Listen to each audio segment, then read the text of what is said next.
Right bulletin లో breaking చూస్తున్నాం. Assembly ముట్టడికి రజక సంఘం, యాదవ సంఘం, బీజేపీ, కిసాన్ మోర్చ్ ప్రయత్నించారు. తమ డిమాండ్లను పరిష్కరించాలని అసెంబ్లీ ముట్టడికి వస్తున్న యాదవ సంఘాలను మార్గం మధ్యలోనే పోలీసులు అరెస్ట్ చేశారు. దీంతో అసెంబ్లీ పరిసర ప్రాంతాల్లో భారీగా పోలీసులు మోహరించారు. పరిసర ప్రాంతాల్లో ఎలాంటి ఘటనలు జరగకుండా కట్టుదిట్టమైన చర్యలు చేపట్టారు.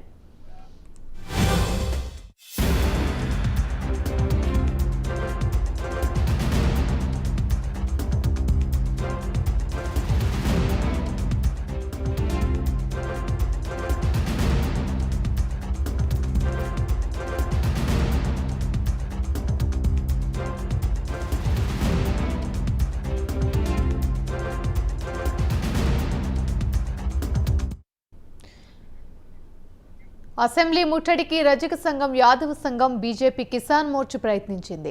తమ డిమాండ్లను పరిష్కరించాలని అసెంబ్లీ ముట్టడికి వస్తున్న యాదవ సంఘాలను మార్గం మధ్యలోనే పోలీసులు అరెస్ట్ చేశారు.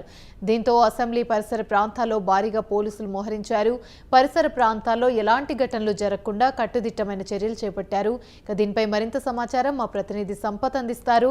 సంపత్, చెప్పండి. అసెంబ్లీ ముట్టడికైతే అటు రజక సంఘం, యాదవ సంఘాలు, బీజేపీ, కిసాన్ మోర్చ్ అయితే ప్రయత్నించింది. అయితే మార్గం మధ్యలోనే పోలీసులు వీరిని అదుపులోకి తీసుకున్నారు. దీనికి సంబంధించి అసలు పూర్తి అప్డేట్స్ ఏంటి, వారి డిమాండ్స్ ఏంటి?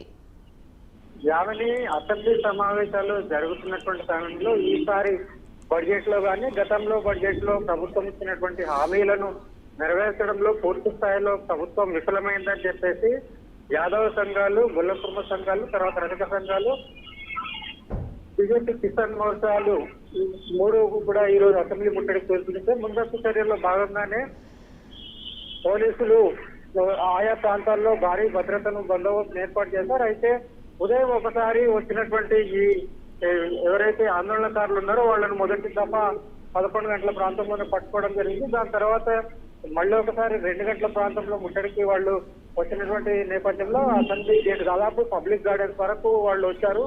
అసెంబ్లీ లోపలికి చొచ్చుకొని పోయేటటువంటి ప్రయత్నంలో పోలీసులు ఉపయోగిస్తున్న వాళ్ళను అందరినీ కూడా పట్టుకొని గోసమాస్ చేయడం తరలించడం. ప్రధానంగా రజక సంఘాలు కానీ యాదవ సంఘాలు కానీ, యాదవ సంఘాలకు సంబంధించి ఈ గొర్రెల పంపిణీ అనేటువంటి ఒక అంశాన్ని ప్రధానంగా ప్రభుత్వము తీసుకున్నటువంటి సమయంలో దానికి సంబంధించి ఇంకా ఎటువంటి పూర్తి స్థాయిలో హామీని నెరవేర్చలేదన్నది ఒక వాదన. రెండోది బీజేపీ, కిసాన్ మోర్చా వచ్చేసి రైతు రుణమాఫీ అనేటువంటిది సక్రమంగా చేయడం లేదు, తర్వాత రైతులకు గిట్టుబాటు ధర ఇవ్వడం లేదనేటువంటిది వీళ్ళ ప్రధానమైనటువంటి ఆరోపణ. దీంతో ఈ రోజు వాళ్ళు ముట్టడికి పిలుపునివ్వడంతో అసెంబ్లీ పరిసర ప్రాంతాల్లో భారీ ఎత్తున పోలీసులను మోహరించి వాళ్ళ ఆందోళనకారులను, నిరసనకారులను అడ్డుకోవడం జరిగింది. Right, thank you Sampath.